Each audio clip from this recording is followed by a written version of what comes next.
And so we have our visual confirmation, of course, of all 5 vehicles and some additional information thanks to the news article on Gran Turismo regarding 1.48. Of course, it's dropping tomorrow. I will be putting out my full overview and thoughts of the update as a whole, and then in the following days, we'll of course be talking about the individual cars, maybe some tunes in there, some, of course, coverage of engine swaps, etc. In terms of the vehicles, all 5 are confirmed.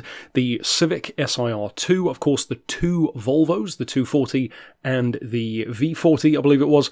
The, of course, Super GT500 NSX, pretty iconic car, first time ever in Gran Turismo being a premium as well, and obviously the R31 shape Skyline GTS-R. So those are all confirmed. In terms of circuits, of course, I already said I'd heard that there wasn't going to be one. There is indeed not a new circuit, so disappointing, of course, but unfortunately we've come to expect that at this point in the updates. In terms of new events, there are about 3 or 4 new career mode ones, which of course we'll get into tomorrow. 1 new collection book as well for Super GT cars in particular, so for those who haven't bought those, you might want to work towards that. And of course, in terms of other stuff, there's some Scapes changes in terms of moving the camera up and down, but nothing too much of a standout really as far as the trailer itself goes. Like I said, stick around tomorrow for my in-depth thoughts on 1.48 as a whole, but for now, these are the 5 vehicles. We have nice confirmation, knowing exactly what you're getting in terms of whether or not you want to log in and check them out, and of course it will be interesting to see what the total price will be between these 5 cars. You can safely assume, of course,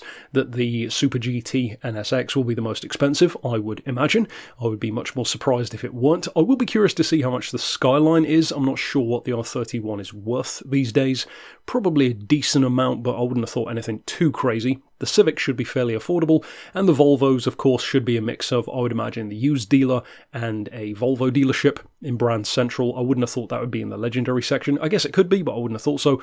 We'll have to wait and see tomorrow, and all of that will be covered then, of course, and I will see you then. But that's it for this confirmation and for this bit of news. I'll see you next time with more, and for now, thanks for watching.